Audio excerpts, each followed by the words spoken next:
Hey everyone, welcome back to the All News and Matters Than That podcast. I'm your host, Brian. And today we have two very special guests from the band. What Happened to Midnight? We got Greg and Jordan. How you boys doing today? Good. How are you? Wonderful. Not too bad. Still got a little bit of a cold, but I think we're about 90% done there too. But it seems like Greg's been dealing with something similar from what I was told. So I guess how you boys been feeling recently, or what you been up to? Craig's getting over being sick. I've been eating Zicam like candy so that I don't get sick. I've had too many shows recently. I couldn't get sick for anything. Yep. Yeah. Same here. I'm just getting over being sick, and work's been absolutely insane. I think didn't they do like an M. Night Shyamalan movie, which I thought it was like talking about the trees, for instance, that was like responsible for this whole wave of people who were just suddenly committing suicide for some reason. It was like the pollen. The Happening, is that what it was called? I think it was The Happening, yeah. Yeah. So it's almost like, forget about zombie apocalypse, where it's like you just get bit by some, I don't say radioactive, but I guess some infected dog with rabies, for instance, too. It's more like the pollen in this case that'll make people sick. If dogs were biting people and they were dying, I'd be the first to go. I'd let a dog bite me all day. I just want to pet those dogs. Some of a pit bull, I think a pit bull will tear you to shreds, to be honest. Yeah. I could take them. I'm a man, that's the whole deal. So, okay. But I guess, what you guys been doing music-wise? Because I think Jordan was doing some stuff recently. Yeah. Did Jordan just had a show last night, right? Yep. Played that Linkin Park tribute last night. Some video coming out soon. That was fun. But yeah, on our front, we just released our first song, "Kiss Me, Kill Me," and the video. And there's a lot more coming after that too. That was we kind of planned on putting it all out at once, but then we've been sitting on this video for like 4 or 5 months, and it, we loved it. We just wanted to get it out there, so dropped the preview for everybody, and a lot more to come. We're really excited. Mm-hmm. Yeah, certainly a lot more to come. That's what we've been working on. We got one song that I've changed the vocals to about 3 or 4 times, and now I think I've hit the sweet spot with respect to a chorus. And so it's on me to get that recorded down. And we're working together with one of our good friends, Gunnar, on bass to a track. So he's doing, what do you want to call it, Jordan? Guest bass on a track? Yeah, it's our only feature on the record, and it's cool. I'd love to have more. We got a lot of talented friends, but yeah, Gunnar jumped in and did a bass line that I definitely wouldn't have thought of, and it made the song way better, and I think it inspired Craig to finish his part. So I think that's the last song we got to do, and then this thing's about ready. Yep. It's great. Do you do any other work outside of What Happened to Midnight? I do some solo stuff. Those are all just works in progress, but I do a lot of piano work and synth work. And I dabble in guitar. I'm certainly nowhere near Jordan's level in guitar. I can play some chords. I'm not a shredder, but I have done solo stuff in the past. But right now, my focus is solely on What Happened to Midnight. All right, sounds good. I guess let's start off first with the "Kiss Me, Kill Me," the whole music video here too, because I checked that out the last couple of nights here too. So I guess. What was the whole idea behind it? Because some of you guys are just in some warehouse, and Jordan's apparently cloned himself. Yeah. Yeah. So the producer, Mike, was able to get that location. And I know Jordan and him had some discussions prior to me coming into town. And it just so happened that I was scheduled to fly in up to New York. I live in South Florida in Fort Lauderdale. I was scheduled to fly up to New York to visit with family and to shoot this whole thing. And unfortunately, at the same time, one of my cousins passed away. And so the suit in the video was just happenstance. That's what I was wearing to go to his wake right before the shoot. Had the suit on and figured just to keep it on. And I think it really worked out, really good contrast. It gives the video like a story that doesn't really exist almost. Like it looks like you're some like hitman that came into that place. The way you come into the elevator and everything, and the video looks different to me every time I watch it. I always pick up on something a little different. Yep. was either that or he was that depressed guy who just got dumped by his hot girlfriend or something. Yeah. So, and then he takes home the drummer at the end of the video. Yeah. Kiss Me. Yeah, I'm the singer, baby. So yeah. yeah. And the whole cloning thing, I think it was a collective idea just Jordan and I had because we wanted to have a full band feel when you know that Jordan he's playing every instrument on this record. And so I think that Mike did a fantastic job making it look as realistic as possible with Jordan playing every single instrument. You know, I was shocked how good that came out because there was no green screen. There was one camera just stationary, and I had to film. I didn't stop all day. I was in every scene, so that was a long time getting those shots. But when it all came together, it looks so awesome. And the idea isn't to. It's more or less, since it's our first video, it's like, here we are. This is what we do. It's two guys. This is how we do it. Because the next music video that's getting worked on right now, we're not even in it. So, I guess is that next music video going to be like one of those ones? The music's playing in the background, but it's maybe telling some sort of story. Is that how? Yeah. Yep. Exactly. All right. I was going to think of like Yellow Cards, like Ocean Avenue or something like that. But I thought maybe like jump between the band and like some video that maybe was telling the story or something. But all right. But you get to elaborate on everything else here too, about the band and everything else just a little bit here too. But boys, welcome to my podcast here. And the way it's going to work is just want to ask you guys some questions. Want to get to know you guys more, both as the musicians, but also as the individuals as well here too. So cool. You guys ready? Let's go. Shoot. All right. But first up, before we start, Greg, sorry for your loss there, buddy. Oh, yeah. No, thank you very much for that, Brian. Appreciate it. No worries. But you also show commitment too by doing the shoot first. Just All right. Yeah. Well, you could say he was a sharp-dressed man in that case. So, Yeah. No, it all worked out, and it's something that I'll always remember him by as well. Having that video always out there in the ether. Yeah. All right. But let's start with you, Greg. I guess, who are you? I guess, how did you become a musician? How did I become a musician? I would say after I saw Purple Rain when I was 3 or 4 years old, I thought that Prince was a god, and I had, toy microphones and toy guitars, and my fireplace in my basement in my New York house had a little platform in front of the fireplace that was kind of like a stage. And so my mother has pictures of me up there with my plastic microphone, my plastic guitar, and my uncle actually had real guitars. So I always marveled over them when I was a kid. And I'd say probably like around 10 or 11 or so, he gave me a lesson or two, taught me how to tune the guitar, and then tablature just took it to a whole different level. So I didn't need to read music and just started playing there. Formed a band with a few of my friends. Started playing covers out live, like around 15, 16 years old at bars, and just fell in love after that. And there's been many iterations of different bands that I've been in, all leading up to what happened midnight right now. Good answer. Yeah. That's very good there too. But, all right, good. Actually, did you play? Whenever I say band, I'm talking like the brass instruments, for instance. Did you ever do like band or strings, like back then, like No. in high school? No, I did not.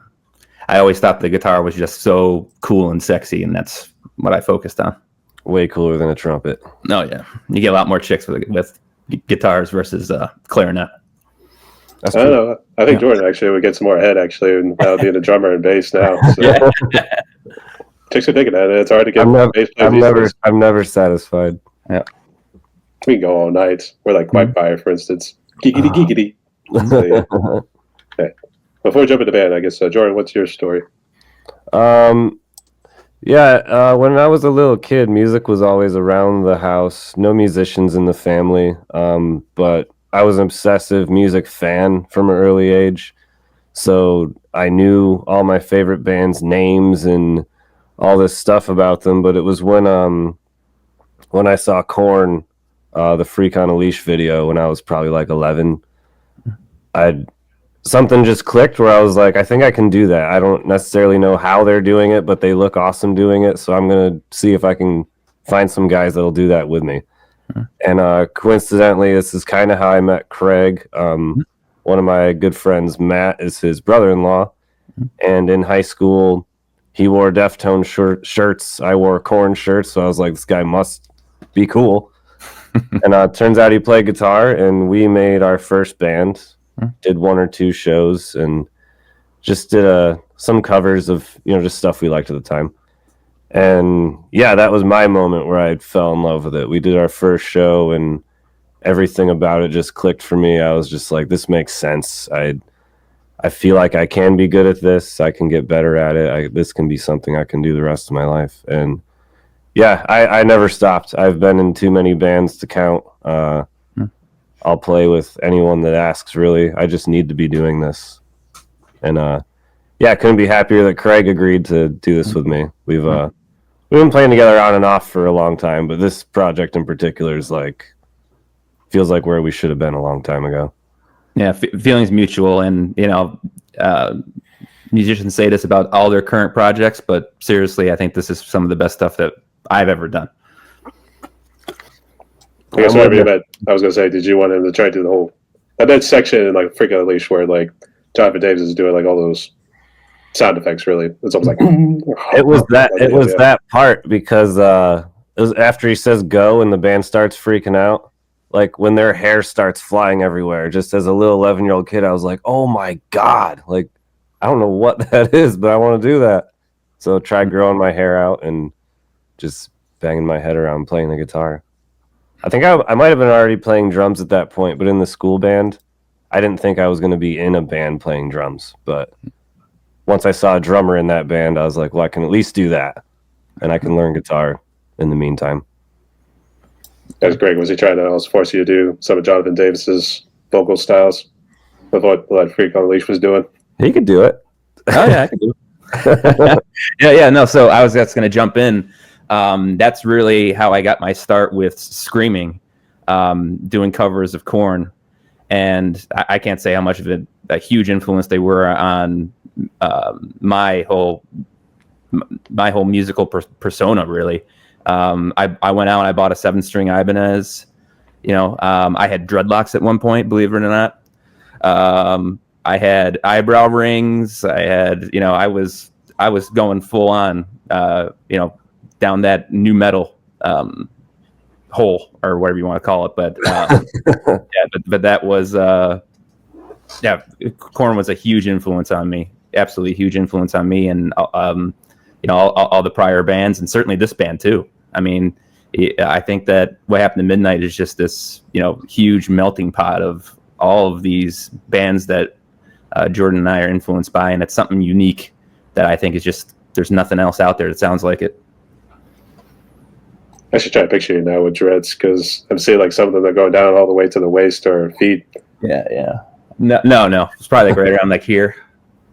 Okay. I saw pictures. I was looking around the room to see if I have any pictures here, but back in the day when Greg was in his rebellious phase. Yeah. So you guys met in high school. So I guess was it just more of a mutual love for Korn and some of the new metal, and then I guess what's the whole history behind what happened to Midnight? Well, we went to different schools. Craig's a couple years older than me, but my friend Matt, who's Craig's wife's brother, we were good friends, and that was kind of my bridge between the two. Matt brought in Craig's old band Apathy's demo to school one day, and I knew they were over in the next town, but when I was that age, that might as well have been a different country. So I was like, there's this band from Windsor that I love. And dude, it was really one of the sickest demos I'd ever heard at that point. It from a technical standpoint, it sounds kind of rough, but the songs were so cool, and Craig's voice stood out immediately.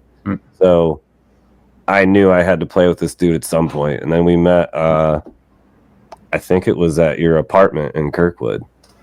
Yeah, I think so. Yeah, or maybe just in my parents' basement. That's where all the music happened. I had a full setup down there with 5-foot PA cabinets and Marshall stacks and a drum kit. So fun playing in there. Yeah, it was that.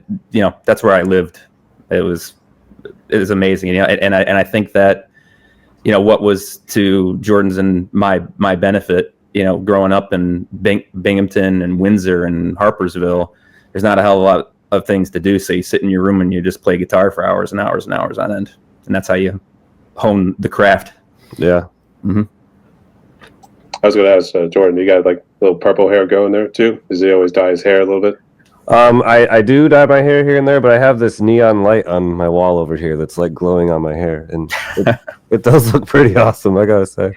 It's giving the purple sort of vibe going there. Almost like let's say Bull from Valentine. I don't know who else actually dyed their hair purple, to be honest. I might just do that. Something like that. All right. So I guess who came up with the name? What happened to Midnight? Craig did. No, actually, no, I didn't. No, it was Matt. Matt did. Okay. Yes. I knew you guys were hanging out when the name came. Yeah. So here's the full story, Brian. So I have this running Apple note where I just have all these band names listed out. So whenever we're just in casual conversation, we're like, hey, that could be a good band name. I write it down, whether it's a funny band name or an actual serious band name. And Matt and I and my wife Dana were just hanging out in their parents' basement in Harpersville, drinking beers. I was smoking cigars and probably drinking whiskeys too. And Matt just said, just as a matter of fact, what happened to Midnight? Because we looked at the clock, it was like 3 a.m. And so I'm like, hey, that's a good band name. And then we circled back to it, and I'm like, hey, that is a good band name. There's a lot more meaning that could go into it. It's like you're having such a great time that you forget about all time together, and next thing you know, it's 3, 4 a.m. Also, just looking back at life in general, you think like, what happened to all the years? How the heck did I get here? And it's just like something to, something to remind you of all the good times that you're having, and just to keep on having those good times and cherish the good times that you have.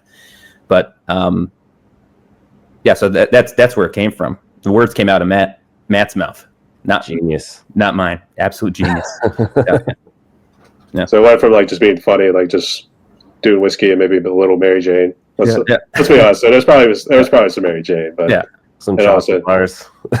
And then we turned into like a metaphor about time and all that stuff. Mm-hmm. Jeez, we are a dark bunch. That's what happens over at that house. You get hanging out in that basement, and before you know it, it's like 4 a.m, and you still want to listen to White Pony at full volume. Yep.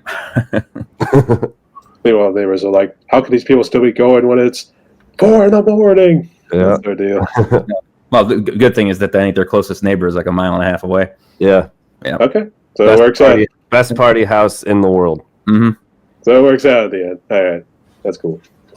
So I think you were talking about influences. I know you mentioned about some of the new metal, mainly Korn, but I guess I think one of the comments when I was checking out your music video on Facebook, for instance, it was like saying it was like some version of Tool. So was Tool kind of also an influence as well? I was never a really big Tool fan. Of course, I like their hits like Sober and stuff like that. But Perfect Circle, I loved. That was the project right after. I thought that was amazing.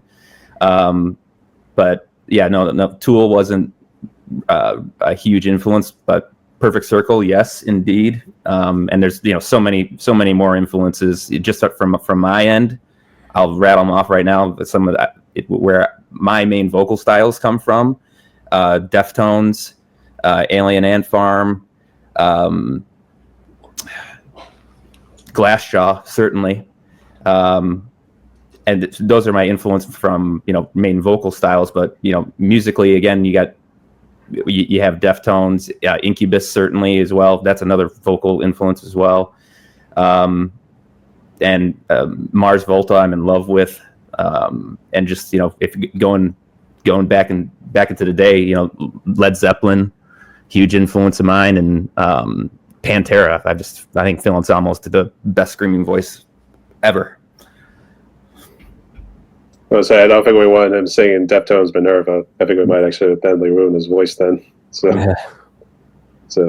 Joe, I guess Joe, what I guess who really kind of inspired you in terms of like all the instruments that you play?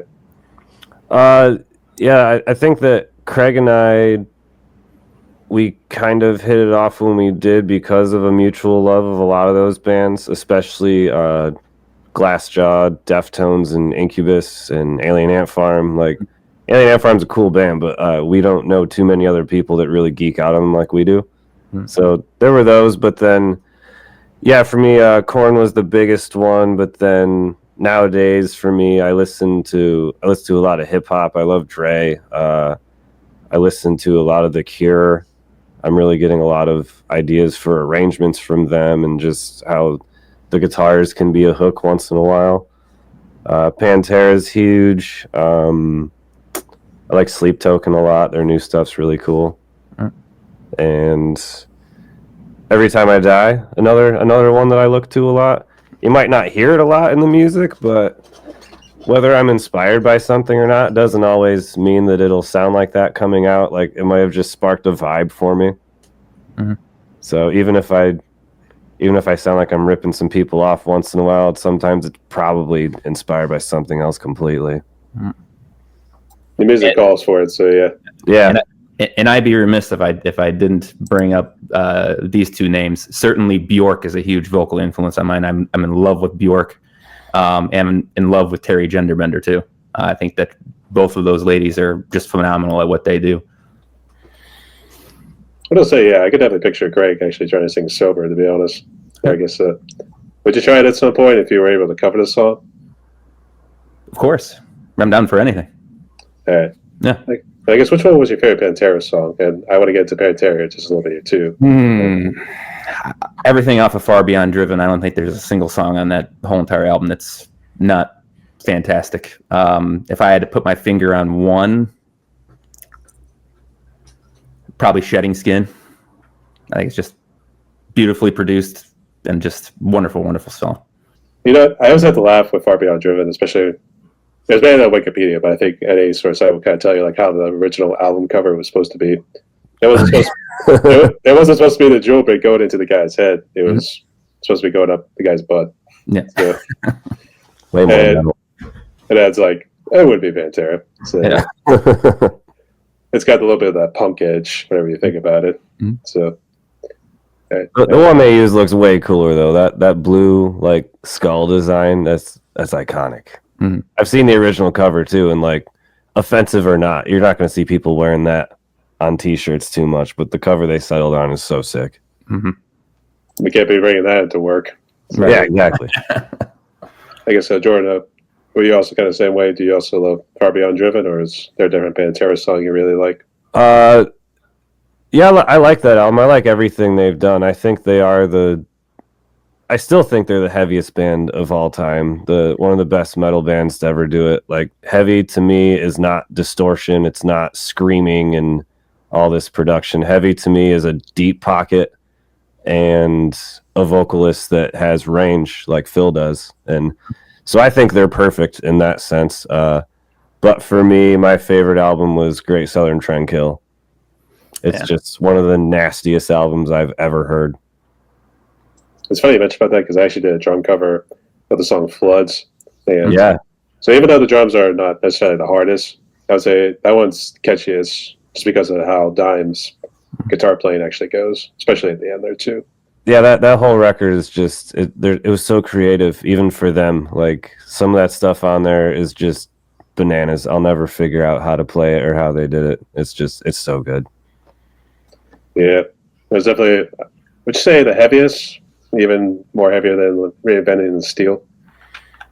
I would, yeah, just for the raw energy of it. Reinventing the Steel had some good groove though, and I really love the new remix they just put out of it.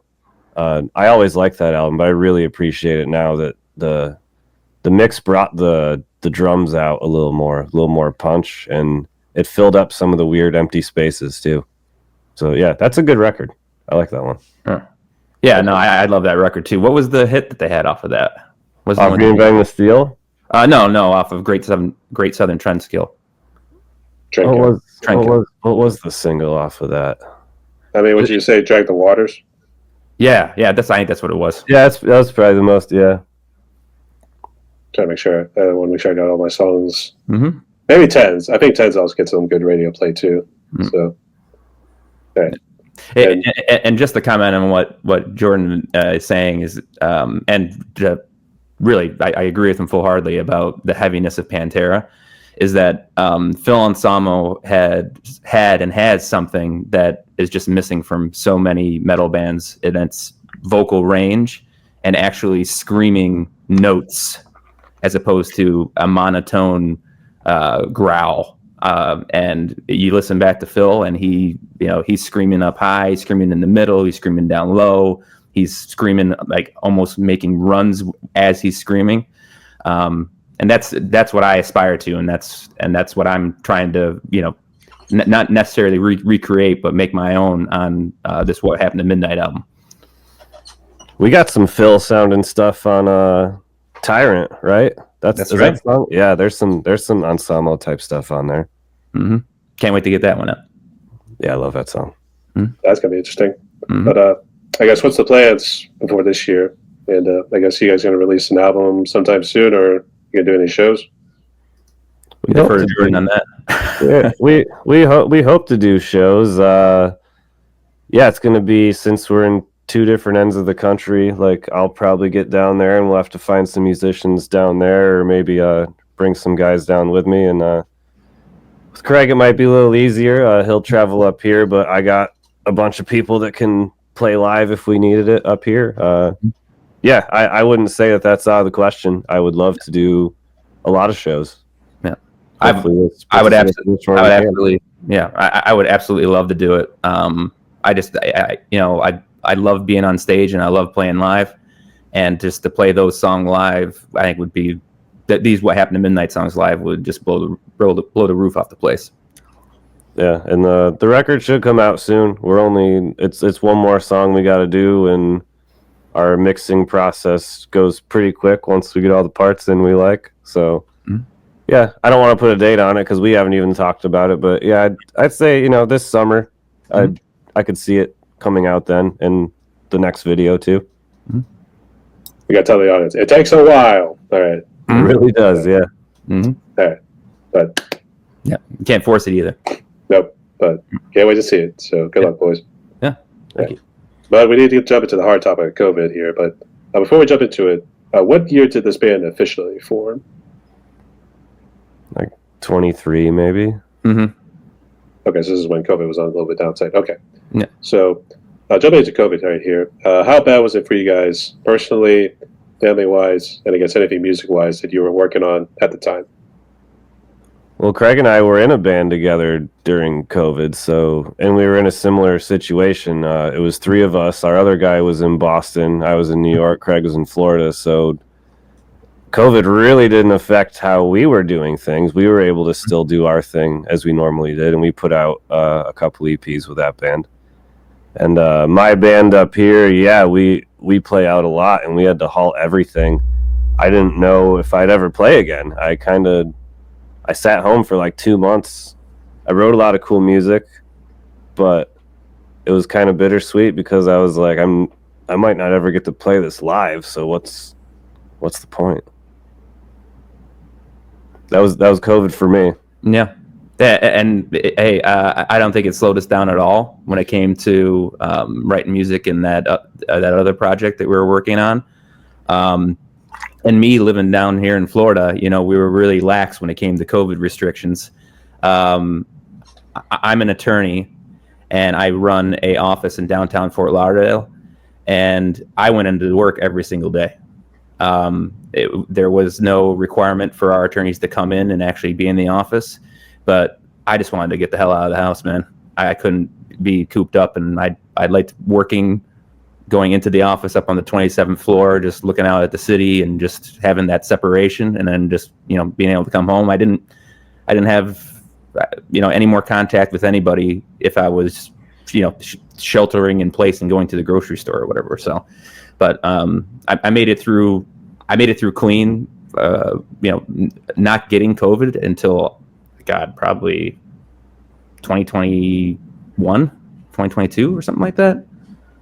The Christmas, I just remember it was a COVID Christmas. You got the tidbit because Matt brought it home from the Every Time I Die show and gave yes, that's how I got it. I got it from the Every Time I Die show, but I didn't go. Jeez, that's a lot. Okay. But in all seriousness, though, It's good to see you guys are doing well. You and the families are doing well there too. Yeah. So, Thanks. but still sticking on that topic a little bit here too. I know you guys are in different parts of the states here, but I guess how's the music scene been from your perspective? Does it look like it's kind of rebounding, or do you think it's kind of up and down, depending on, I guess, also covering tribute bands too? I guess it depends where you are. Like I know, Craig, you got a lot of spots down there that. Yeah, there's a lot of spots and a lot of really cool, intimate spots. Place called the Culture Room that's been there forever in downtown Fort Lauderdale. I saw Dance Gavin Dance there. They blew the roof off the place. Saw As Tall as Lions, one of their very last shows. And another one of my huge influences that I forgot to mention, As Tall as Lions. I'm in love with that band, and I'm it's a shame that they're not playing anymore. They also have a place called Revolution Live here that I saw Coheed blow the roof off of that place. Circus Survive. Another influence that I failed to mention. Love everything that Anthony Green does. But down here, it's all over the place, and I try to get out and see as much live music as possible. I love the feeling of seeing live music, and I love playing live even more. Yeah, I've never been to Fort Lauderdale, but I did have a friend who actually grew up in there. I guess they moved because the whole thing with the hurricane season, they always kept blowing the roof off, as you would jokingly say. I guess. Do you get hit with a lot of hurricanes, or is it? We've been really lucky over the past 5-6 years. I can't remember the last one that we had that really affected us. Forgot the name of it, but haven't had anything really bad here. My house is essentially a tank built out of cinder blocks. And, if and when it does happen, at least downtown Fort Lauderdale here, they are able to get the power back on quickly. And, I really haven't been through one that's been awful. I did have to evacuate once, and I drove up to Pensacola to avoid it. And then it ended up not even hitting us. So it's always touch and go, but it's just a matter of life. I'd rather know a hurricane's coming at me versus being over in California and just get hit with a earthquake in the middle of the night. The San Andreas fault line. Yeah. The dread of that, to be honest. So I can see why. All right. So I guess the reason I brought that question up is because I've interviewed people out also the Tampa Bay region, which was the heavy metal, death metal sort of mecca, to be honest, there too. Mm-hmm. And they said it's kind of been struggling. Maybe, I don't know if it's just more so genre or something like that there too. So I guess, what sort of genres do you guys notice more in your neck of the woods? Is it kind of more of a rap hip hop, or is it kind of diverse? There's a cool like Indian punk scene going on in the Binghamton area right now. A lot of cool young bands that I'm getting into. So seeing that, which the young people really do tell you what's going to be cool next, and it seems like these kids are really getting into like Nirvana and stuff right now. So yeah, that's pretty rad. There's a lot of cool stuff happening. Yeah, and I'm I really have some hope. I went to the last Deftones show I went to. I saw 13, 14-year-old kids wearing Deftones shirts. Saw some really young kids wearing Mars Volta shirts because Mars Volta opened up for the Deftones their last tour. But it was very promising to see all that stuff. And if these young kids are listening to those bands, I think What Happened to Midnight really falls right within that same genre. Yeah, we've been waiting 20 years for this. Yeah, for this type of music to be relevant again. But there's still hope for humanity. So yeah. But here in Fort Lauderdale, really just more hip hop, pop. That's the type of stuff that you see around. But once a band comes into town, Dance Gavin Dance, Deftones, or something like that, you'll see them come out of the woodwork. Just a sea of black T-shirts waiting outside to go in, and it's nice to see. It's almost like, make way, Dance Gavin Devin coming through. So, yeah. All right. But in all seriousness, let's keep it rolling there, boys. So it's funny much about Deftones, because actually, I think it's now been a couple of years already, geez. But they were with Gojira. There was another band called Vowels, but they were just kind of the opening group right there. So, but. Oh, yeah, I saw that tour. Oh, my God. I would say Gojira tore it up, but I'll give Deftones credit. After reevaluating, I'd say I'll give them credit. Oh, yeah, but I mean, any act following Gojira, that's something you don't want to do. It's like we hate this band now. So Yeah. all right, but nonetheless, it was a killer show. I have it up on my YouTube channel too if you want to check it out. Yeah. So let's go ahead and jump into the gear. So I guess what you boys got? I think it's used for just for what happened at midnight, we should say. So All right, so for the production end, all the music's done up here in New York. I record everything in Logic. Some of these even started on GarageBand, just like demos that converted to Logic after. The amp sounds are mostly Bias Effects, and actually some of the neural stuff. So that Gojira amp plugin I used on a couple tracks. What else do I got here?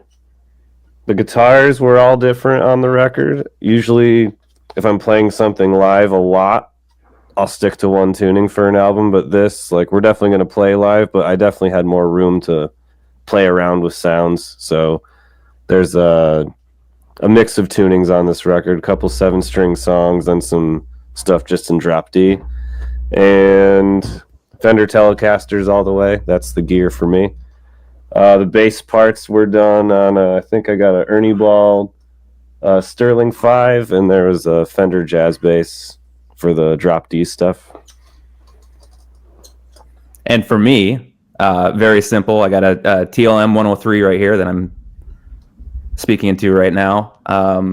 And on Tyrant and probably some other soon to be recorded tracks, I recorded everything in one take with just a basic SM58. And I record in with a Universal Audio Apollo into what the hell do they call this?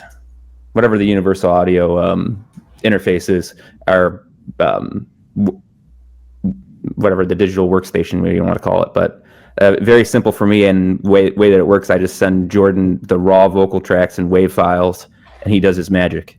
And so I can't say how wonderful his production is, but he's been doing it. He takes it all out of my hands and makes my life very, very easy. I just send him the raw vocal tracks. He comes back with magic, and I comment here and there on volumes, levels, and stuff like that. But Jordan's really the musician behind the scenes. He's our tech geek. So yeah. Emphasis on geek. Mm-hmm. Yes, very strong emphasis. We just had to give him some glasses there too. Then we call him the nerd afterwards. I took the glasses off so I looked better on camera. Yeah, Look more sexy. Now the chicks are going to be all lined up at his door next. Mm-hmm. So, Yeah. My dog's lining up right here. She thinks I look cool. Next thing he's going to be like, "Please let go of my leg." So, Jordan, do you always do all your work out of your house, or is there a little studio you have somewhere?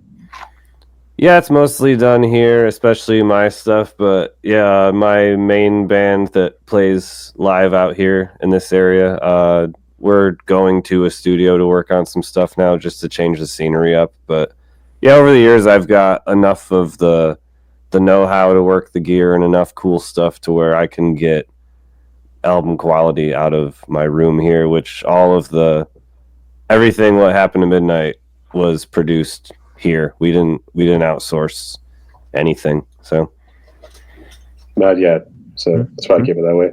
yeah, I mean we'll keep it this way as long as we can, but also Craig and I being huge music fans, if this were to go somewhere to a point where there was a budget for something bigger, there's a ton of producers that we would love to work with that we think could make this thing extra cool. But if it doesn't happen, we don't need to do that. I think we know enough what we're doing, and I think the record sounds good. I'm the most unconfident when it comes to my abilities and stuff, but some of these mixes I'm like, yeah, that's cool. I'll say, man, it was popping when I was listening to the music video. So you're doing something right. Thank you. Yeah, that was a remix, actually. I remember I sent a second version of the song to the video director because the first take of the video, I was just like, there was something harsh in the high end there, and I had to get rid of it. So I remastered it, and that's what you hear now. Next thing you know, you're going to be doing remastered versions. That's what bands do at some point. It seems like it's a 10-year anniversary. They do a remaster or remix version so many Yeah. years later. So yeah. I'm always impressed by remixes. I like when they do that, more detailed. It's cool. I like it. I don't know. Sometimes I get some of those remastered ones, and it's just not the same for like depending on what group. I can't really speak for everybody, but I don't know. It's 50-50 at times. Yeah, it can change the sound. It can change an album for sure. That's for sure. And Greg, going back to the music video, the two microphones I guess you were using, because it seemed like you had one you were kind of holding sideways, and then you had like one that was dangling from the ceiling there. I guess was that just ones that they provided, or was those? No, it was this microphone. It was that one. That's it. This microphone. I've used this on all my vocal tracks for probably the past 10 years.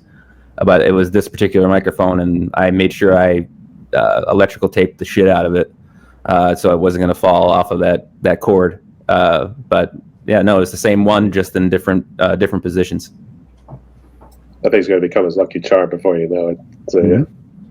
Yep. All right. I'd use it live if it sounded good live, but it doesn't sound good live. Yeah. No? Too much detail. Wow. Yep. Is it a condenser or? Yeah, it's a condenser. Yeah, that's why it picks up too much noise. Yeah. Okay, fair enough. But so let's think with you, Greg. I guess do you write all the lyrics for all the songs you guys have done so far, or does Jordan kind of help out every now and again? I've written everything thus far. All right. So I guess what do you like to delve into? You always like delve into personal experience, or just try to tell a story? I would say probably about 95% of the time it's personal experience. That's what I pull on, and just like I have that Apple Note with all the band names in there, I have. I call it my lyric bank, and really, whenever I come across a particular phrase that I dig, or a particular idea that I can run with, I have it in there. And the way that I write my vocals, I write them based on the music that Jordan sends me. So there's a lot of nonsense that is recorded in that even Jordan doesn't even hear. When I get a track, I just kind of just mumble over it with just different, odd phrases here and there, and I just go into my lyric bank to see what matches, and go off of that. So, like, for example, with "Kiss Me, Kill Me," I just had that written down for whatever reason, and then the hook came to me after hearing Jordan's track. And then everything just built around that. So I just kind of said, well, how could I make that particular phrase make sense? And then it all built around that. I guess what do the lyrics of "Kiss Me, Kill Me" kind of delve into? Because it does sound like one of those breakup songs, and then it looks like it could probably end on a bad note. Yeah, well, you nailed it, Brian. It is a breakup, but I think that it can be related not only to boyfriend, girlfriend, or but it could be related to anything. And really, it's basically either we're gonna make this relationship work, or we're gonna kill it right now and be done. So it's basically an ultimatum, and if you go into the actual verses in the song, it gets a little bit even more deep. But I think one of my favorite lyrics in the song is the intro line, that you let it in, sin, fortune, and favors. And really what that is just, getting too caught up in making money, accepting favors from people you don't necessarily like.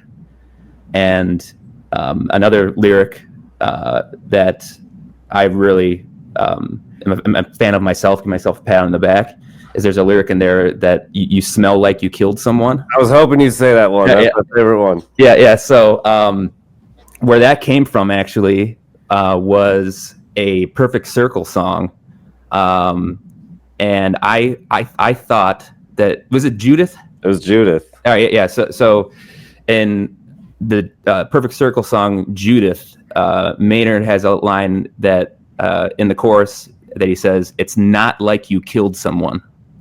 And, back when that album came out, you couldn't just look up lyrics. And, I was just listening to a CD, in my 98 Dodge Neon or something like that.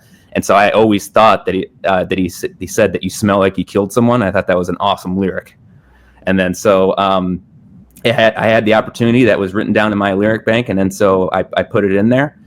And so it really just went with the whole theme of the song, and really, not actually that you have actually killed somebody, but you've killed the relationship, and then what's the results of that relationship based on what you've done. Yeah. That's pretty clever there too. Yeah. Actually, as soon as you mentioned the song there too, I was like thinking of the lyrics right there too. I was like, talk to Jesus Christ as if he knows the reasons why did it all for you. That one. So don't necessarily agree with the lyrics, but it's definitely catchy. So I'll do that. So I gave it to Maynard. He knows what he's doing. So, Yeah, he figured it out. in one way. So yeah. Actually, another one was Weak and Powerless. That one I would say is my personal fave from the group. Great song. Yeah, very good song. Okay. So I guess jumping to the challenges. So outside of the obvious with being in different parts of the States, I guess what challenges do you guys feel like you face these days being musicians and part of this group? Competing for like the space for content, because it's much easier to do this now yourself, but it's also so much more difficult because there are probably 1,000 people just like a mile away from each of us that are doing the same thing and trying to get their videos out and their music out. It's you just got to find a way to rise above all of them and stand out and still do what you want to do. So that's the difficult part for me. But the avenues are there, which is cool. We just got to try a bunch of them. Agreed. Yeah. So I echo everything that Jordan just said, and just from a personal level with me is just carving out the time to get these vocal tracks done, and carving out the time to get everything done. I do a lot of writing when I'm on the treadmill. So that way I can multitask and get my ass in shape and write some lyrics at the same time. But just carving out the time to get it done. If I had it my way, this would be my full-time job every single day, 24/7. But you got to pay the bills. I was gonna say, are you like the Law and Order sort of attorney, or are you just like doing more like? Yeah, so I'm a trial attorney, primarily on the defense side. So I'm trying cases before juries all the time, and it really was my second choice and profession. But being a trial attorney gives me the opportunity to perform in front of a jury, because I'm doing my opening statements, I'm telling them a story, I'm cross-examining witnesses, and so it's really second best to being on stage, but nothing compares to being on stage. And I've told Jordan this a million times. It's like just lightning bolts coming out of all your fingers, and I'm just going on all cylinders. I feel like I could just jump right through the roof. I was always able to beat the whole butterflies in the stomach deal. So you came prepared. So. Yeah. No, I think that really helped me being a trial attorney as well, because like I told you, I was playing music out at bars when I'm as early as 15 years old. So I got all those jitters out very, very early. Yes, Jordan, do you do anything else outside of music-wise? Yeah, I run a music store, so I pretty much I do music all the time. But yeah, I think I spend more time working on music than my job the government knows about. So it's like 2 full-time jobs. And yeah, I guess that is the hard part too, aside from just getting the content. But yeah, finding the time to do it. If I had 24 hours to just make cool TikTok videos for our band, I'd be doing it. But it's tough to balance all that. So we just hope that the product we're creating resonates with people and they want to see it and hear more. And so far so good. The reaction's been great. I can't complain. I knew it would be. We stand behind this stuff, and I think everyone else will too. You got to bust out the dance moves, or you got to have Greg do his own little. Greg's a way better dancer. I'll stick to playing the instruments. I'll hear that. He's got to do like the Law and Order sort of takes next. Craig T. Yeah. Special victims unit. So, hey. I guess outside of that, you guys got any hobbies you guys are really into? Smoking cigars and drinking whiskey for me, if you can call that a hobby. Yeah, I like watching movies and drinking wine, but I usually have a guitar as I'm doing that. So yeah, not really any anything substantial as far as hobbies. Like, yeah, I'll play video games once in a while, but any free time I have, I get in the studio and work on something, or I'm trying to write something. It really never stops. So really any free time that I have, I either find myself putting down some vocal tracks, or maybe I sit down at the piano and mess around at the piano for a few hours. But yeah, I mean, all my free time really is dedicated to music. And really, other than that, just hanging with friends, really cultivating and maintaining the relationships that you have with not only your significant other, but your friends. And I think that's extremely important. And in this type of world we live in, it's very easy to let that stuff slide. Unfortunately, so I can say that. So, just one more question. I will jump to the fun ones afterwards. It kind of does into AI and a little bit of social media. But I guess, what do you guys make of it these days? I don't know. I think it's kind of like the auto-tune controversy with music. When used in the right ways, where you're not cheating, it can be useful. I've used AI in some of our posts just to make sure that I'm getting the information across right, and I'm never confident when it comes to posting some of that stuff. So sometimes I'll run it into ChatGPT, like, does this sound engaging? Is this promoting like in the right way I want it to? And yeah, refine things that way. But as far as in music, it's scary because I've heard some AI songs and they're pretty good. I don't care how it was made. It sounded good. So that causes a problem for us in the future. So I think if it's something that can be embraced and used as a tool and doesn't completely obliterate the creation process, then we can adapt to it and use it for something cool. But as of right now, yeah, it's a little scary when that stuff's out there. Yeah. Agreed. And particularly when it comes to lyric writing or anything like that, I never ever am going to put anything into AI. I think it just completely destroys the human aspect of everything that's being created. But to Jordan's sentiment, I mean, to the extent that we could somehow use it to better our music without that cheating factor in there, I'm certainly open to it, but I've always just tried to stay away from it when it comes to writing or anything like that. And coincidentally, when it comes to it actually being a lawyer, some lawyers have gotten into a hell of a lot of trouble for using ChatGPT with the AI citing case law that just doesn't even exist, them getting sanctioned by a federal court judge. So I don't know, it's really scary when it comes to that. And I think when used in an improper way, just to really cheat on whether it's writing a vocal or writing a riff, I just think it just sucks the soul out of the music. Yeah. Actually, if you have any sort of writer's block when it comes to generate lyrics, Craig? When it actually comes to the words, not so much. When it comes to actually getting a hook and the appropriate notes to sing over something to actually make it catchy, yes, I've gone through, like I mentioned before earlier on in the podcast, this last song that we've been working on, I've probably gone through about 5 different versions of the chorus that I all thought sounded good, but then I listened to it again and then I thought it sounded cheesy, and then I've just gone back and forth. But once you get it, it just really locks in and it. And I will tailor the lyrics and go to that lyric bank that I have to make something work and to make something make sense.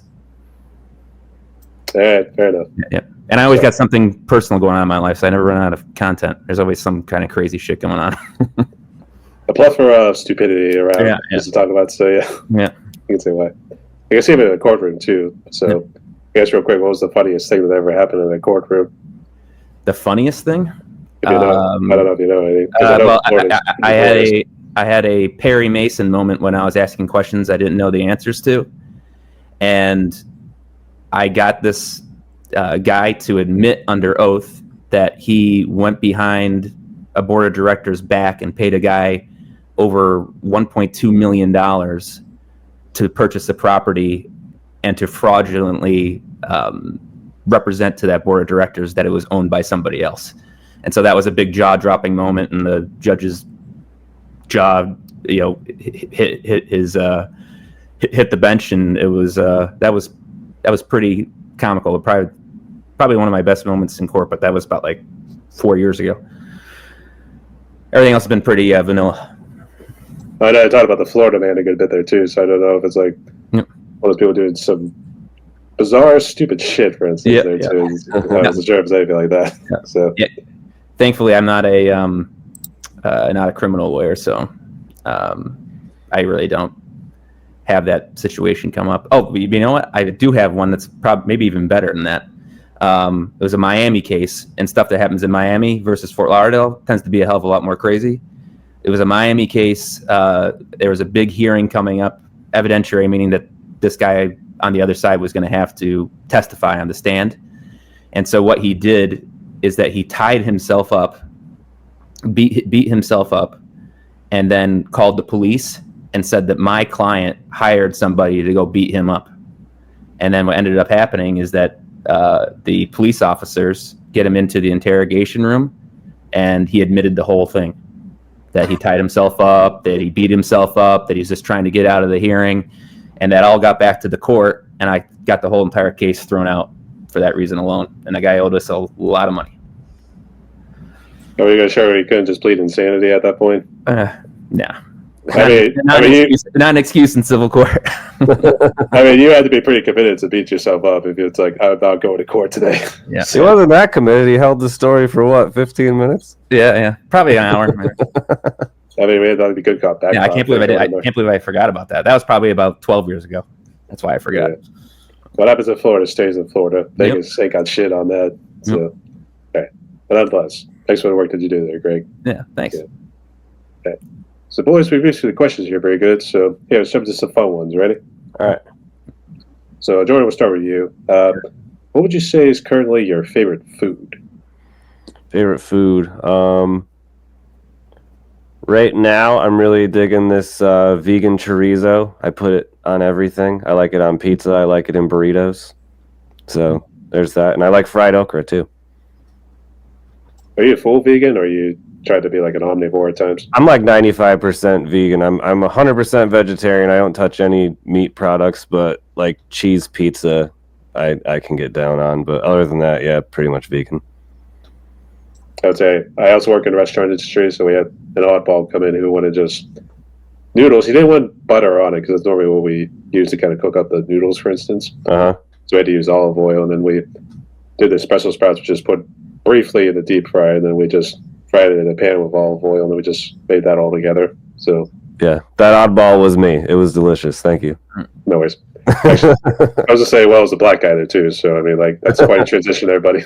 So I do what I can. All right, Greg. It's going to sound really pretentious, but raw oysters and caviars. Look at this guy with a glass of champagne. Can't beat it, man. And also during the week, I really enjoy some good Indian food. There's a really great place just right up the street from me. Love Indian food. You know what? I had the HelloFresh during like the whole COVID deal. A couple times we did get those Indian sort of cuisine dishes, and it just didn't pop for me. Not for me. Sorry. You gotta like spicy stuff. I love spicy stuff.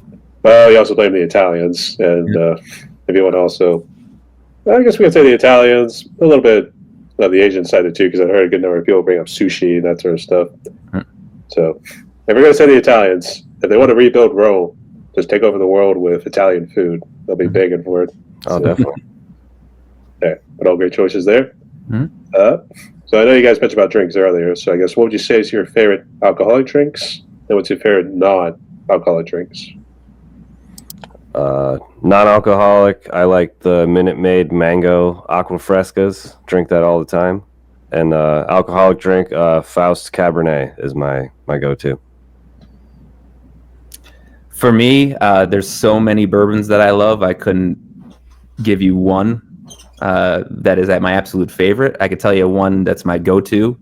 It's Willet Pot Still. Looks like it's in a genie bottle. but it's absolutely fantastic. And when it comes to non-alcoholic drinks, certainly coffee. I love coffee. And if it's not coffee, then anything with bubbles. Give me a Pellegrino, give me a LaCroix, something like that. Because those nights that comes through the courtroom door is always this all jittery and everything there too. So actually, talking about whiskey, and I guess does Florida also have a good bourbon scene there too, or is it kind of like spread out all over the place? It's kind of spread out all over the place. There's a local brewery here called Invasive Species that's kind of dabbling in it right now. Continually, I haven't even tried it, but the only other bourbon whiskey that I'm aware of is the St. Augustine Distillery up in St. Augustine. Obviously, their bourbon's not bad, but I wouldn't call Florida that type of a bourbon state. You got to go to Kentucky, man. That's where it's at. Got to sneak up there for the, I almost said the Belmont. Sorry, Kentucky Derby. Sorry. Yeah. I'd love to go sometime. Get a mint julep, put on a big hat. Wear a hat, yeah. Yeah, it'd be fun. Yeah. Just go there, get wasted, just wait till literally 2 hours later before they finally bring out the main horses for the main event. Yep. So I will argue. I went up to Saratoga Springs, actually saw the horse racing right up there too. It was actually pretty fun. Not gonna lie. Just something about it too, as well as the gambling side. So, all right, well, great choices. Mm-hmm. So, Jordan, I know you mentioned you were also a bit of a movie geek. So, I guess what would you say is your favorite movie? If you have a favorite TV series you'd like to share, go ahead. Favorite TV series is Californication, and favorite movie, that revolves a lot. But I'd say my comfort movie is probably Halloween, the original from 1978. That's like my snuggle up and chill out movie. Mm. For me, if you're asking me the same question, Jaws, hands down.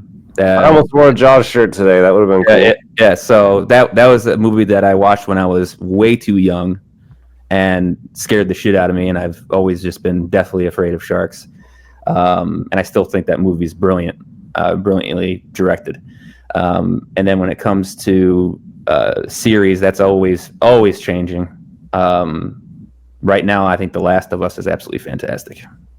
I absolutely love it. HBO does not disappoint when it comes to making some sort of TV shows there too. Mm-hmm. So I would say you're pretty traumatized after watching Jaws. Yeah. I'd say I actually did Jurassic Park when I was young there too. So. Oh yeah, great movie. Mm-hmm. And actually, it was a Dino Crisis. I would think was probably the one that kind of traumatized me a little bit in terms of like adult content, because that was like the first rated M for mature game that came out. So, and hey, if it makes you better and stronger too, it was worth it in the end. Yeah. So, all right. So here's how the fun question goes, and maybe a little bit hard, but here's how I word it. So if you do have a favorite song of all time, feel free to share. Otherwise, if that's too tough, you can just list your top 3 bands that you consider your all-time favorites. My favorite all-time song, that's easy. All-time, it's Interstate Love Song by Stone Temple Pilots. I think it's just a perfect song. They couldn't have done that better. Current favorite songs that I listened to a lot this week, Dulceria by AFI, and Back on the Map, I think it's called, by Casey Musgraves. I think that's a really good song. But it's been a lot of those two lately. When I'm not learning material for stuff or working on our stuff, those are my breaks. And I knew Band President that came out the other day. That song was pretty awesome. I forget the name of it, but yeah, for me, it really, I can't name my all-time favorite song. That's way too hard for me. But favorite bands that come to mind: Glassjaw, Deftones, Mars Volta. Like I said, As Tall as Lions. I could listen to all their albums over and over and over again, and Circuit Survive as well. They all those bands have made such beautiful songs. All right, well, great choices right there. So, boys, we're down to one more question on my podcast right here.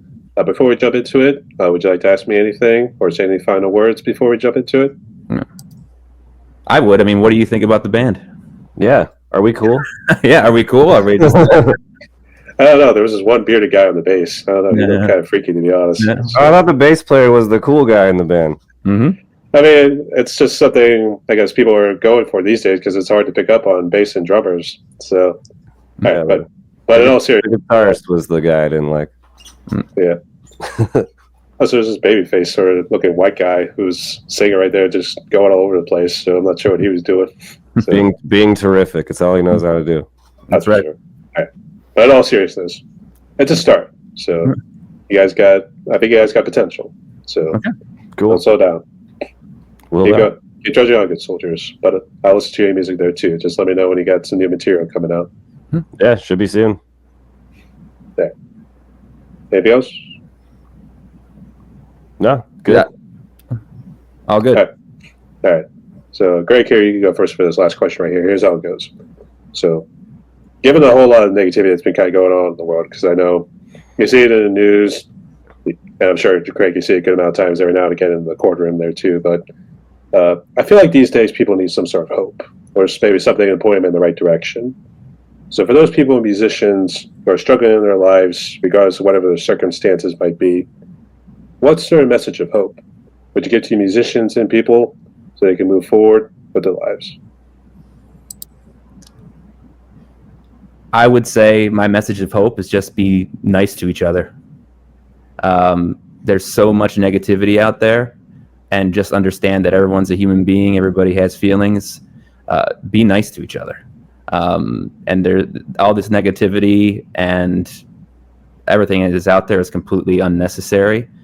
And we got to realize that there's much more good in this world, I hope, than the bad, and just stay positive and be nice to each other, treat people the way you want to be treated. And it'll be a better world. Love each other. Yeah, that's I can't say it much better than that. Just being nice to people and being the thing that I thought was cool about humans as a kid is that we were all different, and you could like kind of learn these different things about people and like where they come from. Like I thought that was fun. I thought that we were supposed to celebrate those kinds of things, but you know, the last 10 years have kind of proven like apparently a lot of people don't feel that way, and you know, it's whatever. It's not my job to change their mind, but I just think this world will be a lot easier for everybody if everyone just fucking calm down. Mm-hmm.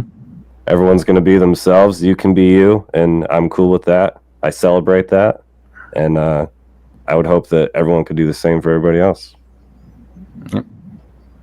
100% agreed. Absolutely. Man, spoke like a bunch of true prodigies. Actually, I was thinking of the quote, Thor in the Hobbit right there too, right before he's passing on to the next life. He was like saying, if only the world died cheer.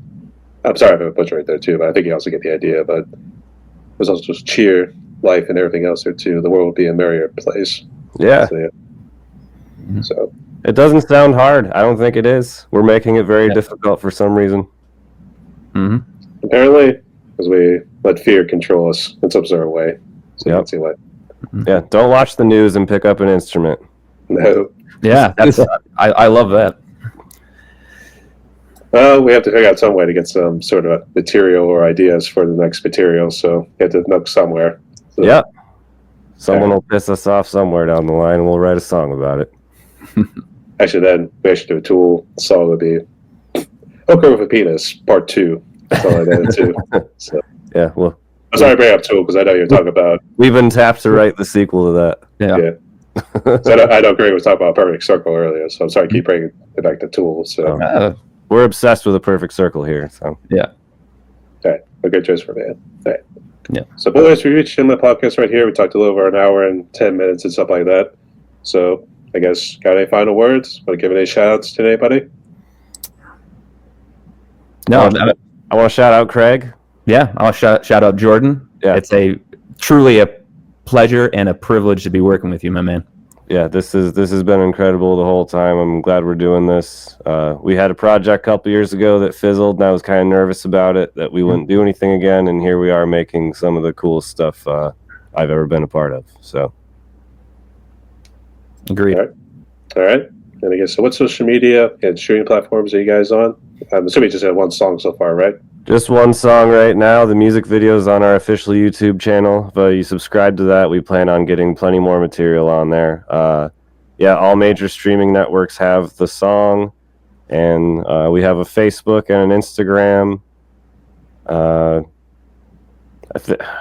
I think the Instagram tag might just be What Happened to Midnight. It might be What Happened to Midnight NYFL for New York, Florida. But we're pretty easy to find. If you look up Kiss Me, Kill Me and What Happened to Midnight, it seems to be popping up pretty quickly.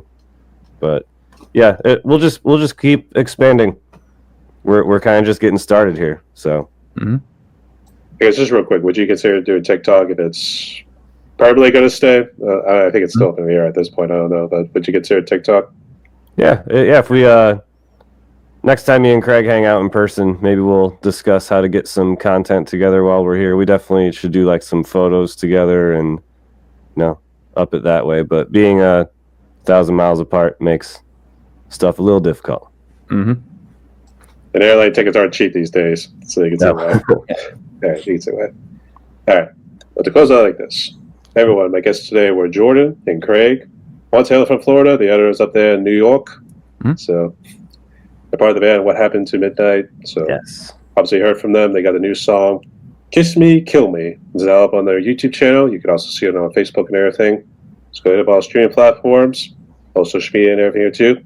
Let's go help our brothers out. And I know Facebook takes a lot of heat and everything there too. So thank Facebook I was able to find these guys and give them a chance to come on here too. So, all right, boys. I think I'm going to change it up because I always have my little outro a little different here too. So make sure you live long and prosper. Double. Yeah. So I can do it. Craig got it. there. Yeah. Can we get the doubles? Can we get doubles? A little bit harder with the left hand, but I got Too much prospering for one hand, right? it. All right, that's a work in progress. But All right. but nonetheless, you boys stay sick because you know there's one pretty messed up world out there. Rock on. I need a quick pose from y'all. Stay tuned, y'all. Thank you.